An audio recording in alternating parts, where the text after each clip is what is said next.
The session is titled Firm Pricing Theories, and we'll have Tom Holden from the Deutsche Bundesbank get us started with a paper titled Rationing Under Sticky Prices.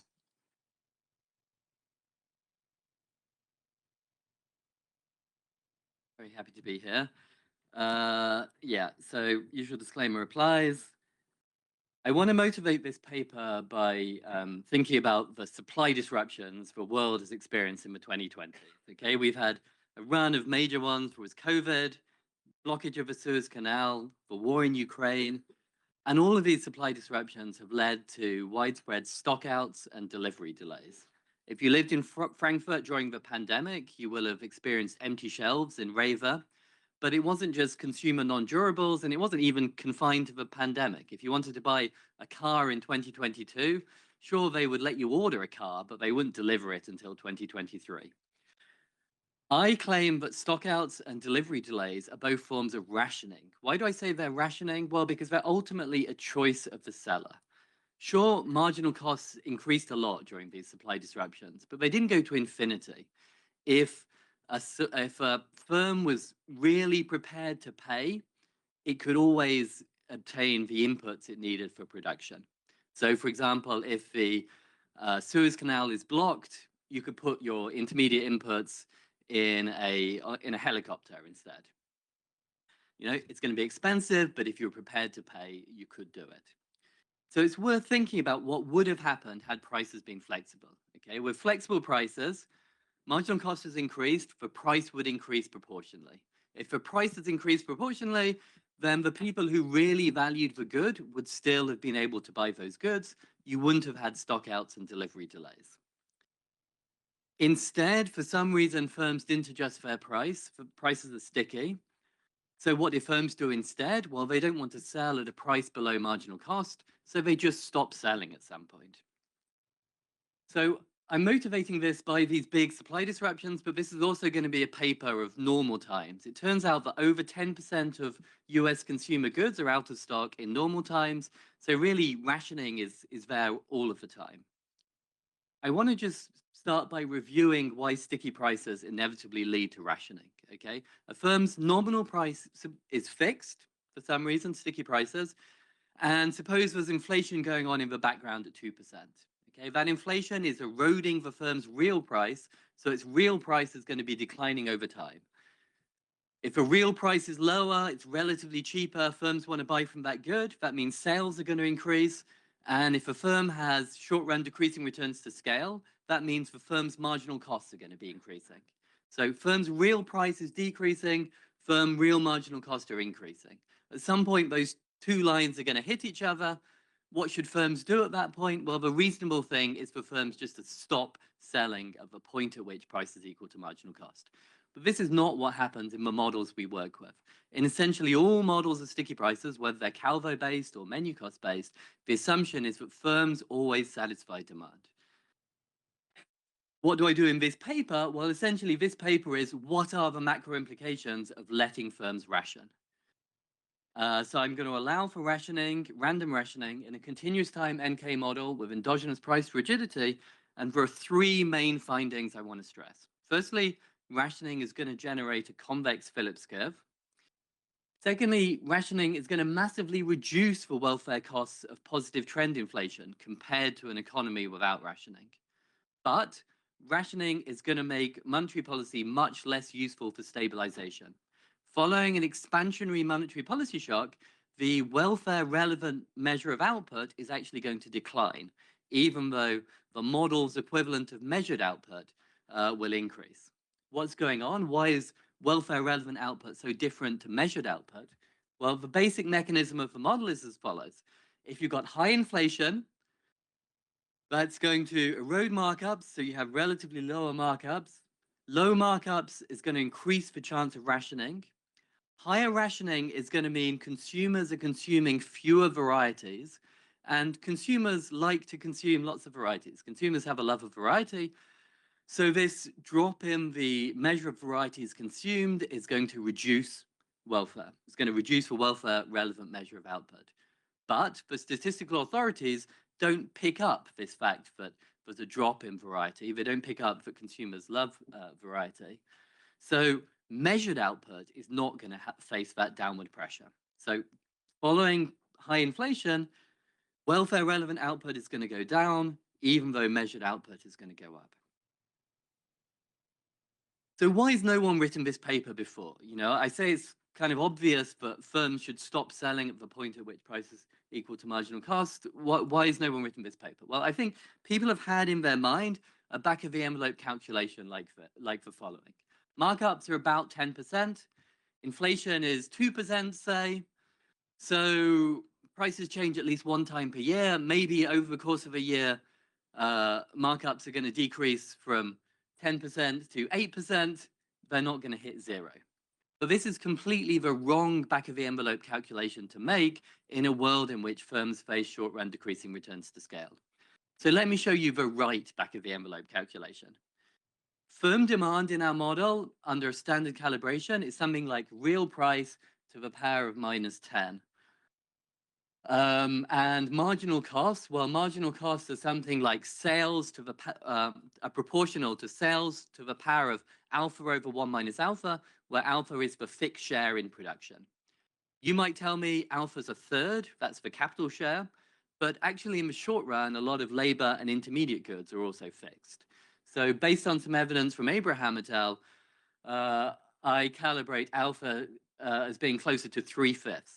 So if you put those two things together, sales are proportional to real price to minus 10, marginal cost is proportional to sales to the alpha over 1 minus alpha with alpha's 3/5, then you get that marginal cost is proportional to real price to the power of minus 15, which is a huge number. That means that if your nominal price is fixed and inflation is going on at 2% in the background, then over a year, your real marginal costs are going to increase by 30%.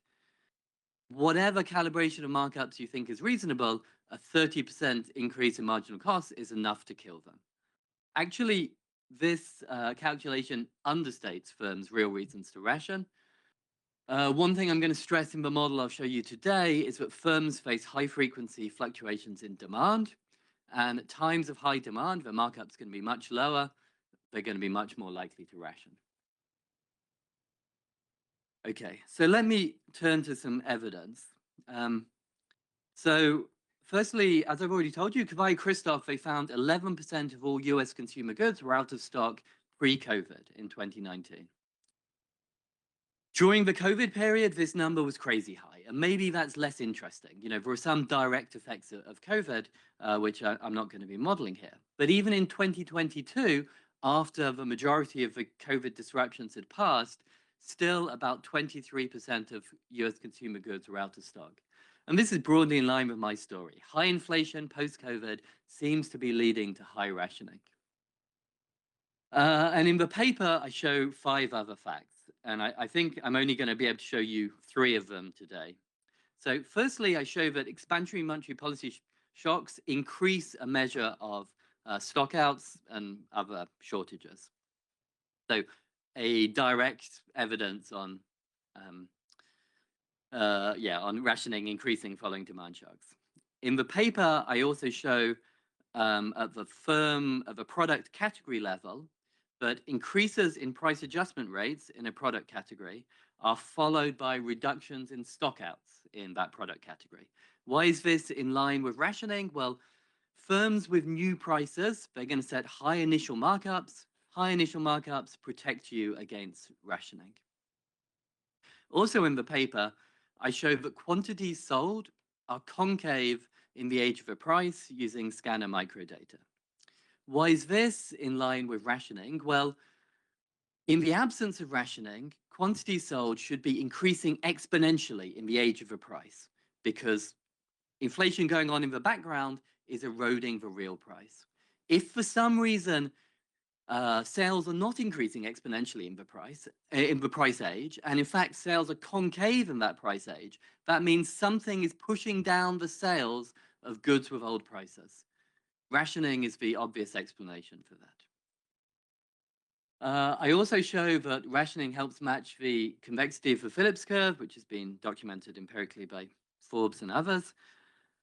And I'll show today that rationing helps match the fast response that we see to cleanly identified monetary policy shocks.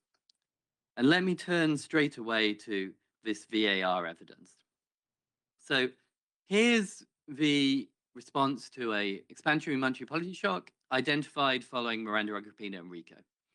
So I'm not doing anything new on the identification or really on the specification. What does a monetary policy shock do? The shock is in the bottom right there. So output jumps up and then returns to trend. The price level jumps up, not inflation, but the price level jumps up following a monetary policy shock. And then you maybe have 3 months of inflation and then prices are flat. So really almost all of the effect of a monetary policy shock is within the first 3 months.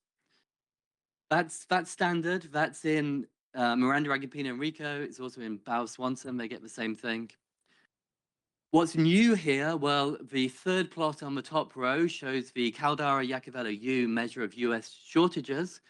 So this is a newspaper-based measure of shortages. Rationing is actually one of the keywords they use to construct this index. And we see that following an expansionary shock, this index jumps up by 30%. So it's hard to give a unit to that, but it seems like monetary policy shocks are immediately leading to a big increase in shortages. And actually, Iacovello reran his newspaper filters, including some extra words that I suggested, stockouts and some other things, and the results are basically the same. The other thing I've added to this VAR is the cumulated median rate of price changes using Daniel Villar's data. I can't see Daniel, he's around somewhere. So on impact, we see that a bit less than 5% of firms immediately make an additional price change. And then over the next 2 years, another 5% of firms make an additional price change.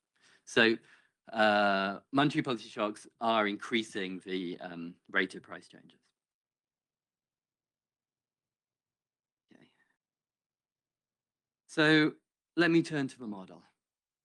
So the model is going to be in continuous time, no aggregate uncertainty, just MIT shocks. Okay, that means that the shocks here are probability 0 beforehand. I'm going to assume that firm price change opportunities arrive at some rate lambda. That means that the density at time t of firms that last updated their price at a time tau is given by the expression you see over there. And it really is a density, it integrates to 1. The nice thing about continuous time is that I can index firms by the time at which they last updated their price, tau. Okay? Firms are also going to be hit by idiosyncratic demand shocks, zeta. So I'm going to index firms both by tau, the time at which they updated their price, and by zeta, this idiosyncratic demand shock. So firm output is going to be something like y zeta tau t. These idiosyncratic demand shocks are going to be independent both across time and across firms. And they're going to have PDF G of zeta. And for tractability, I'm going to make a very specific assumption about this distribution of these demand shocks. In particular, they're going to be beta theta 1 distributed. This is the unique distribution for which I'm going to have a finite dimensional state vector, so we can really understand what's going on in the model. The only thing you need to know about these demand shocks is that their mean is going to be roughly 1 minus 1 over theta, and their standard deviation is going to be roughly 1 over theta. How does rationing work? Well, firstly, let me tell you how it works from the consumer side. So from the consumer side, this is pure random rationing. They go to the shop. If they're unlucky, the firm is sold out, there's nothing on the shelves, they get nothing. If they're lucky, the firm has recently restocked, they can buy as much as they want on the shelves. The way I'm going to do this, I'm going to introduce these shocks psi, which are a purchase a good time-specific shock, which controls whether a given buyer can buy a particular good. And y psi zeta tau t are going to be sales to a buyer with that particular shock. Okay, I'm going to assume psi is uniform, essentially without loss of generality, and that sales take the following form. Okay, if the buyer is lucky, if psi is less than psi bar, then the buyer can buy the good. How much do they buy when they can buy the good? Well, it's annoying this pointer doesn't work. They buy Y star, which they choose. Okay, so if the buyer is lucky, they buy Y star, they can buy as much as they want. So Y star is the demand of an unconstrained purchaser. If they're unlucky and psi is bigger than psi bar, then the shop is out of stock. When they get there, they get nothing. So from how those sales are constructed, you immediately see that psi bar is the probability that a consumer is not rationed. And you can think of this psi bar quantity as adjusting to clear the market, okay? The firm wants to produce Y, the buyer wants to buy Y star, but in general, Y star might be bigger than Y, so that psi quantity is going to adjust to clear the market for this particular good. And then, given all this, how's the final aggregate good produced? You see that scary expression at the bottom of the slide. Although it looks scary, it really is just standard Dixit-Stiglitz. If you look at the most inner integral, you see sales to the power of epsilon minus 1 over epsilon. That's the thing you're used to. That integral is over psi, whether or not you get to buy the good or not. The next integral is over zeta, the demand shock, and you see that zeta is multiplying how much value you get from that particular good. So it is a demand shock. When zeta's high, you value consumption of that particular good. G of zeta is the PDF of the demand shock. That's why it enters there. Finally, the outer integral is over the time at which these firms last updated their price. And that first expression is the measure of firms that last updated at that price. So this is just an integral over the measure of all firms. How does rationing work from the firm side? Well, as far as the firm's concerned, they just, rather than facing a demand curve that's an equality constraint, they face a demand curve that's an inequality constraint, okay? The constraint they face is that their sales Y must be less or equal to Y star, the demand of an unconstrained buyer. Firms are going to produce using a decreasing returns to scale production function from technology labor. Real wage is going to be W, and it's easy to see in this setup that firms' flow real production profits are guaranteed to be positive if they use a small enough amount of labor. This is not the case in a model without rationing. Without rationing, firms can make unbounded losses if they're stuck with an old price. And what are firms going to decide to do? Well, the optimal firm decision is going to be a function of the level of the demand shock. If the demand shock is relatively low, if demand is lower than the demand shock zeta is less than this critical quantity zeta bar, then there's going to be no rationing for that good, and the firm will satisfy demand. The firm will sell on the demand curve.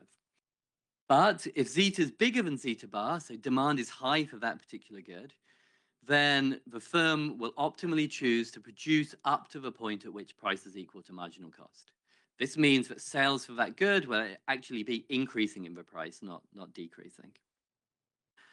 And given this, it's easy to work out what psi bar is, this probability that a consumer gets to buy the good. It's given on that bottom row there, and it's just an increasing function of zeta bar. Okay, so when zeta bar is high, the consumer is less likely to be rationed. Now, I haven't said anything yet about firm pricing, but even without saying anything at all about how firms set prices, I can already work out the short-run Phillips curve for this model. That's because the short-run Phillips curve just comes from aggregating output and labor. Let me be clear about what this exercise is. I'm assuming that before time zero, the price level had been growing at some rate pi. Then at time zero, a shock hits, and rather than the price level being equal to 1, the price level is equal to P0, okay? An expansionary monetary policy shock. Okay? Then the price level continues growing at a rate pi. So there's some jump in prices at time 0. And the graph plots for possible values of Y0 and P0. And you can see that this is convex and backward bending. Why is it backward bending so much? Well, it's this variety effect. When inflation is high, there's more rationing, so consumers are consuming fewer varieties, so the welfare relevant level of output is lower. The dashed line there is giving the short-run Phillips curve in the model without rationing, and that's perfectly flat. Why is it perfectly flat? Because in the model without rationing, the price level is a state variable. So there's no way that price level can jump. Already, this tells you that the model without rationing is going to struggle to match that fast response of prices to a monetary policy shock that we saw in the VER evidence. Now, here, this is for welfare relevant output and prices. I'm going to show you in a few slides the equivalent plot for the model's equivalent of measured output and prices. Two final details about the model. I'm going to allow for an endogenous frequency of price changes broadly following Blanco et al. Why do I do this? Well, I want to do comparative statics on the inflation rate, and it's just not reasonable to do comparative statics on the inflation rate with a fixed Calvo parameter. Clearly, if trend inflation was higher, firms would adjust their prices more often. So firms are going to be owned by conglomerates. Each conglomerate will own countably many firms. The conglomerate will choose the price adjustment rates for the firms it owns, but it doesn't get to choose which particular firms adjust their prices, just the proportion of them. And they're going to do it subject to this labor cost. It's a bit different to the Blanco one. You see, I've got that lambda bar parameter. That's a bit like the Calvo plus thing, the Nakamura-Steinson Calvo plus. It's going to give some free price adjustments. There are 3 parameters there, but they're going to be pretty tightly pinned down by the data. Yeah, and it's surprisingly consistent with the price microdata, right? We see that hazard rates are flat as a function of time. Households are really standard. Monetary policy is going to use my real rate rule. The nice thing about this is that it makes aggregate inflation effectively exogenous. So the central bank is targeting a rate pi star, and the central bank can ensure that inflation is always at that level. Why do I make inflation exogenous? Well, I'm interested in the relationship between prices and output. So let's make one of the 2 things exogenous so I can play around with the other. Parameterization is going to be standard. The main new parameter in the model is theta. I choose that to match the 11% stock out rates from Kavai-Christoph pre-COVID. Lambda bar is set to the minimum observed annual median rate of price adjustment in Daniel's data. And then these 2 price adjustment parameters, kappa 1 and kappa 2, I choose to match 1, the mean of that price adjustment rate, and 2, that impulse response of the price adjustment rate relative to inflation over the first 3 months. Okay, and I'm running late. Let me move on. Let me show you some results. So how does stockouts change as a function of trend inflation? On the vertical axis here, I've got trend inflation going from 0 to 8%. The left plot is the average stockout rate, but it's 11% at 2% inflation was a calibration target. You see that as trend inflation increases, average stockout rates increase. What's going on? Well, for firms with new prices, stockouts are actually a decreasing function of trend inflation. That's middle plot. This is because when trend inflation is high, firms with new prices are going to set a high initial markup, but high trend inflation rapidly erodes that markup, and that effect is what dominates. And that's what I show on the final plot, which gives stockout rates as a function of price age. What about output and welfare? Well, these plots show output, labor supply, welfare. Solid line is a model with rationing, dashed line is a model without rationing.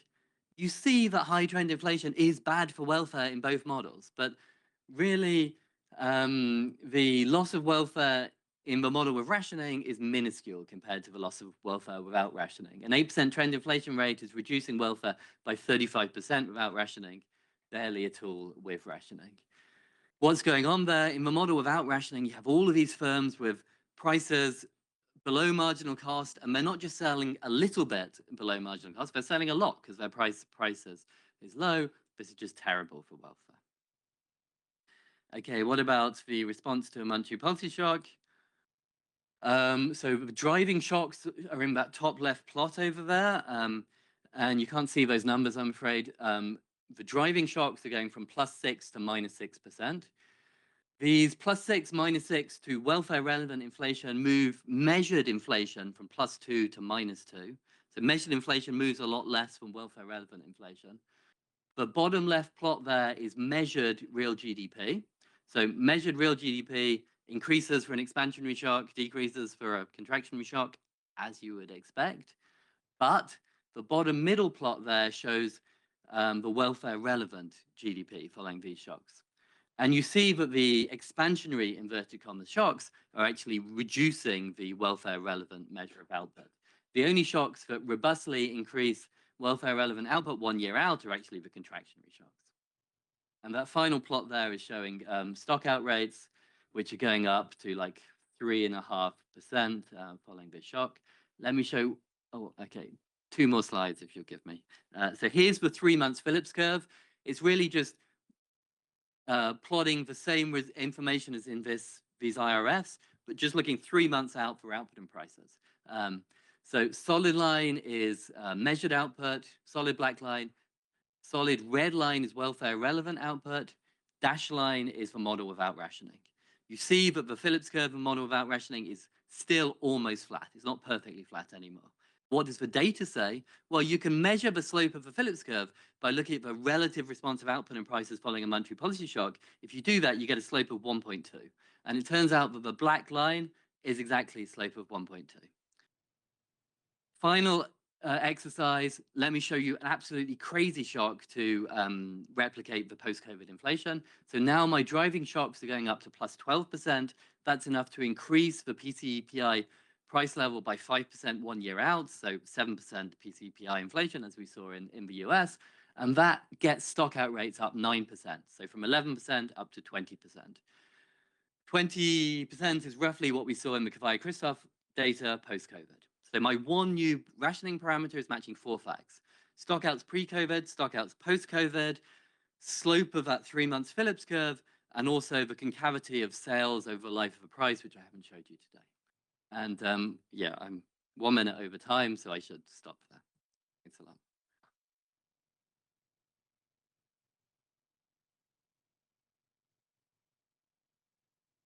Thank you, Tom. And we'll have Andrey Alexandrov from the Vergata University of Rome discuss the paper.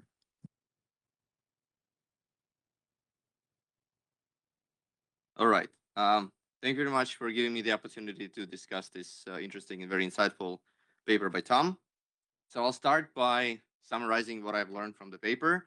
The main idea is that in standard new Keynesian models, there is an assumption that firms must satisfy demand unconditionally, even if they're making losses by selling those products.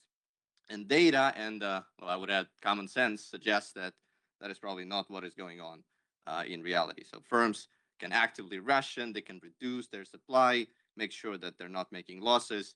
And once you put that feature into a otherwise standard model, it's going to have a very strong theoretical implications. So on the empirical side, Tom shows that if you have stimulative monetary policy that elevates demand, that's going to lead to shortages. Products that have newer prices, so those that have reset their prices most recently, are less prone to stockouts because they front load with respect to inflation, so they have prices that are a bit higher, and therefore they have demand that is a bit lower, other things equal. And finally, if you look at the sales as a function of the age of the price over the price value, it's going to be U-shaped inverted pattern, because when the product is young, the sales increase because of the inflation erosion, but over time firms start to ration and the sales go down. And once you add these features into a new Keynesian model, you find very strong and stark welfare and policy implications. First, rationing is going to dramatically constrain expansionary monetary policy. The stimulus is not going to be as expansionary as in the model without rationing. And finally, rationing reduces welfare costs of positive trend inflation. And this is the point that I'm going to discuss in more detail. So first, let me quickly go over the main idea, the key ingredient of this model. And at the risk of oversimplifying, I'm going to look first at the standard new Keynesian model, in which firms face this demand that depends on their relative price and aggregate demand, and they're forced to satisfy that demand. So this is going to be also their supply. And as a result, they can make positive or negative profits depending on whether their price is above or below their marginal cost. Now, what this paper proposes is essentially to allow the firms not necessarily to satisfy the demand in full, but to choose any quantity between 0 and the set demand. And as a result, firms will always optimally make sure that they're not making any losses, that their profits are weekly positive. And what this is going to lead to is stark welfare implications. And of course, the argument in the paper is much more refined. There are decreasing returns to scales, there are IID demand shocks, but I think this is the key. So let me go back to this welfare picture that Tom has just shown. So here on the y-axis is the steady state inflation rate, and on the x-axis is the welfare relative to the benchmark economy with 2% steady state inflation. And as you can see, the solid line is pretty flat. These are the welfare losses from changing, or welfare gains from changing the steady state level inflation in a model with rationing. So if you move from 2 to 8% steady state inflation, that's going to lead to about 3% welfare cost in terms of consumption equivalent measure. But if you're in the model without rationing, the welfare loss is going to be an order of magnitude larger. And I think these are very, very large gains from rationing. And my argument is going to be that probably we should think about these gains as being sort of an upper bound on what we should really expect for two reasons. So the first reason is that the paper uses the Calvo price setting framework. And if you're in the Calvo framework, then you can look at the density of your relative prices. So there will be firms that's going to be the blue line. There will be firms that set their relative prices above the one that maximizes their instantaneous profits because of inflation front loading. And then over time, their price is going to be eroded by inflation. And there will be this very long tail of firms that have not adjusted for a very long time. And the red line gives you the relative output of these firms. And for now, this is the model without rationing. So when firms have to satisfy all of the demand, and this is what they also supply. So as you can see here, there's going to be this long tail with firms with very distorted prices that have not reset their prices for a very long period. And even though there are not going to be so many of them, their output is going to be enormous. And because of this, they will be attracting a lot of demand away from those firms with prices, with relative prices close to zero. And as a result, firms with most distorted prices will be selling the largest quantities. And that's going to lead to a lot of misallocation.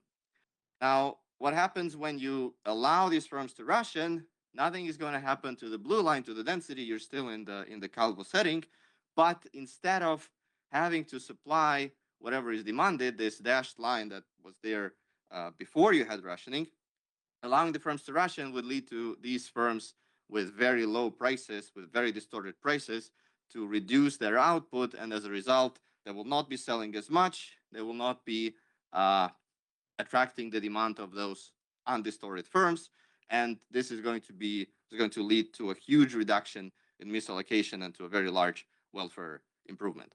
Now, suppose that instead of starting with a Calvo model, I would allow these firms on top of the Calvo ferry to also reset their prices at will, for example, subject to a many cost.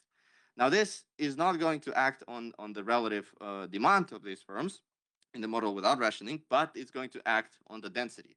Because now the firms can endogenously decide to reset their price as soon as it becomes eroded too much, as soon as they're too far away from the one that maximizes their profits. And that, as a result, the dispersion, this distribution of relative prices is going to be compressed in this model, and this tail is going to disappear. No firm would be too far away from zero. And if you were to start with this model first and you were to introduce rationing at this point, my conjecture is that the welfare gains would have been way smaller, simply because this tail that was causing the problem in the first place in the Calvo model is no longer there. And the question is basically if this Calvo setting is the one that maximizes the welfare gains from rationing, and how would these numbers change if one would start with at least a Calvo plus model.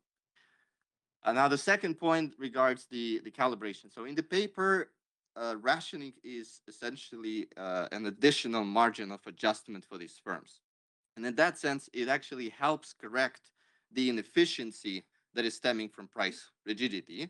And the stockouts that one observes in the model are due to optimal firm behavior. So in some sense, these stockouts, this rationing is an efficient thing because it helps to correct the other form of inefficiency. The firms cannot adjust their price, but they can adjust their quantities. And when the model is calibrated, the entire empirically observed 11% stockout rate is fully attributed to this efficient kind of stockouts to rationing. But of course, there might be other forms of stockouts. There could be other reasons why we see stockouts in the data, and some of these reasons might also be inefficient. So, for example, one prominent reason that has been studied in the literature is inventory management or mismanagement. In those models, stockouts arise because retailers, at the time when they purchase products, do not observe the demand for those products. And this leads to stockouts, and these stockouts are inefficient in those models, and these stockouts are due to frictions, and they're the source of inefficiency themselves instead of being kind of a remedy, or at least a partial remedy for price stickiness in the current paper.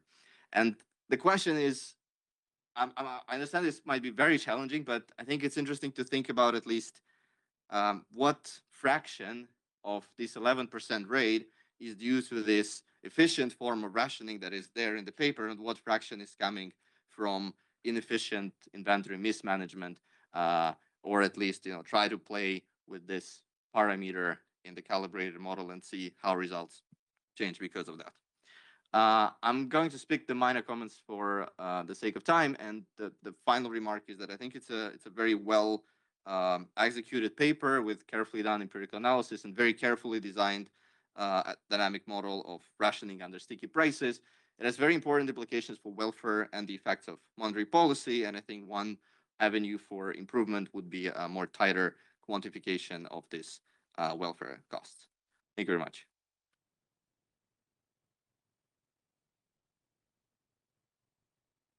We can maybe now open the floor to questions.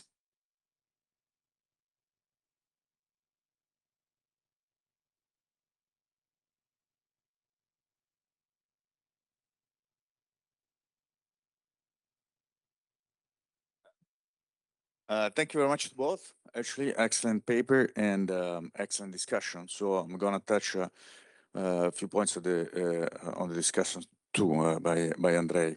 So first of all, about rationing, I don't know if there's a literature in IEO.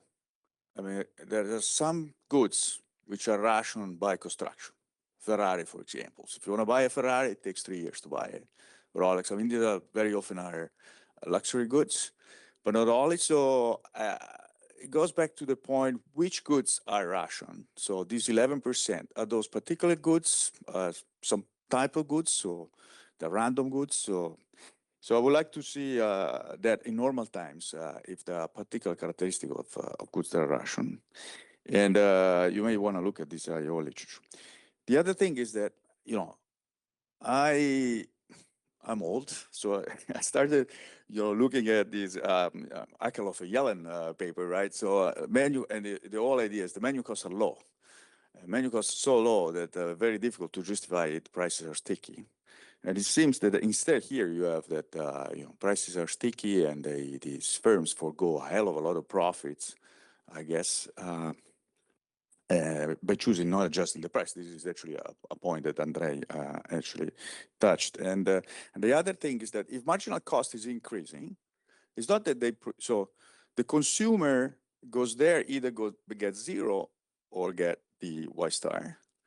But of course, the firm must produce something, unless the marginal cost, it's, since it's increasing, so it produces some quantity, right? It doesn't produce zero or nothing. So it's not clear. So the rationing is random because that depends on at the timing you go to the shop, or etc.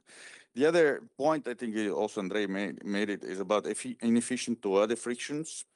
You can think also about time to build, for example. It takes time to build a product because of the global value chain. I think that's what people have in mind. Thinking about COVID, chips were simply not there, even if I paid, I think, quite a lot. And so there is the Eggerson, Benigno paper about production capacity. How do you actually square that with the model? But thanks a lot. So, Tom, do you want to maybe take a few minutes to answer to both, and then we move on with more questions? Okay. Thanks a lot for the discussion and the question. Just on this upper bound on welfare difference. So one thing I can say is that the version of this model I have in which rationing looks even better for welfare. Here I have random rationing. If you have sales capped rationing, actually positive trend inflation is actually good for welfare because rationing is so good in that world. So it could be even bigger.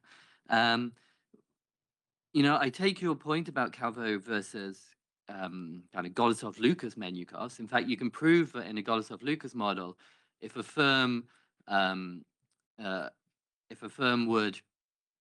would be selling at a price below marginal cost, at least in the absence of any shocks, a firm would always prefer to change their price in a Golosov-Lucas model. But as soon as you have idiosyncratic and aggregate uncertainty, that result is no longer true. Like maybe my productivity now is not very high, but I might think my productivity is going to return to trend in future. In that case, I might want to tolerate a price below marginal cost, or I might want to tolerate rationing for a little while. And modern menu cost models look a lot more like Calvo than they do Golosov and Lucas. We've worked incredibly hard in the menu cost literature to essentially come back to Calvo, to come back to flat hazard rates. Right, we have random menu costs, we have all of these idiosyncratic shocks. Really, the menu cost models that fit the data look a lot like Calvo, flat hazard rates as a function of age. So, you know, I think these welfare differences are actually reasonable. One thing I can say is that menu costs look a lot more reasonable in my model than they do in a standard model. In my calibration with rationing, only 0.1% of labor is used for price adjustment. In the calibration without rationing, 2% of labor is. So really, you need much lower frictions once you allow for rationing. And this is because rationing is cutting off that bottom tail is stopping firms from making losses. You talked about reasons for stockouts. Inventory is also Guido's time to build. You know, these things are all going back to this question of whether firms really have infinite marginal costs at some time. So if you're running low on inventories, your argument is that marginal costs are actually going to infinity. My claim is marginal costs are never going to infinity. And I think I capture a lot of this inventory stuff by the fact I've got quite a high fixed share in production. You know, inventories look like a high fixed share in production. And then, sorry, Guido's, which goods are rationed? So in the Kvaja-Christoph data, it's really across the board. But so they break it up by sector. Off the top of my head, I don't, you know, it's pretty similar really across sectors. Their data is mostly, it's consumer goods, it's regularly purchased ones, it's web scrapes, so it's certainly not Ferraris. And then you just had this clarification about firms must produce something. So, you know, the firm is selling to a continuum of buyers. Some of those are getting rationed, some are not. So, you know, some are lucky, some are not. So the firm is always producing something. It's not like the Smets paper where the firm is just shutting down completely. All right, let's collect a few more questions, Jean-Paul. Yeah, thanks. So the fact that the master of trend inflation didn't mention this makes me wonder if I'm off, but let me just go ahead with it. So it seems obvious that in this paper is crucial to model sticky prices correctly. And so what I'm wondering is, because I was very much, my mind was going in the direction of the discussant, about menu costs. So that's one point. The other point is, what about indexation? Because, you know, for example, in Guido's beautiful paper with Arjas Bordone, there is this footnote where, you know, there's this inequality that, you know, for things to work out. And it seems that what you're doing is related to that. I'm sure you know what I'm talking about. And so, you know, what would happen in your back of the envelope calculation if you had indexation? James? So I just wanted to make another comment about state-dependent pricing. I was thinking very much along the lines of the discussant, but I actually think the analogy is even stronger. So you were saying that modern state-dependent pricing models look a lot like Calvo, and I completely agree. But where they don't look like Calvo is in the tail of very costly losses. So most modern state-dependent pricing models, in which I would include the kind that Anton and I have worked on, have this property that the probability of adjusting your price is an increasing function of the value of adjusting your price. It typically has a value of zero, a value strictly greater than zero, even when the loss from adjustment is zero, and it continues from there. So in that class of models, the really costly stuff gets cut off. And so it's not as extreme as it is in the Golosov-Lucas case, but I agree that, I mean, it's just one, you're pointing one way of getting around the cost of the Calvo friction, and the state-dependent pricing models do the same thing. And you also said that as monetary shocks get bigger and bigger and bigger, they actually have less stimulative power because then you end up doing a lot more rationing. Well, in the state-dependent pricing world, as monetary policy shocks get bigger and bigger and bigger, there's more and more price adjustment, and so the non-neutrality goes away. And so several people have shown that, you know, there's like a maximum level of stimulus that you can get from monetary policy shock in state-dependent pricing models. I think that there was one more question or two more questions if we can test on the microphone. Thank you, James. Hi, thanks. Very interesting paper. So for your quantitative exercise, how much is the steady state markup, just to get a feel about this back of the envelope calculation that you suggested?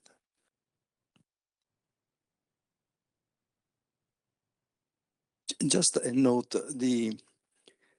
on the inventory cycles, which is beautifully absent from much of the literature, in the high frequency paper with Vasco Carvalho and 8 other co-authors using daily transaction data and a bunch of VAT and whatever, if you ever seen it, we now have a section showing very interesting result, which is while in the aggregate output and prices follow more or less a smooth adjustment, there is a lot of action 1 or 2 weeks after the shock.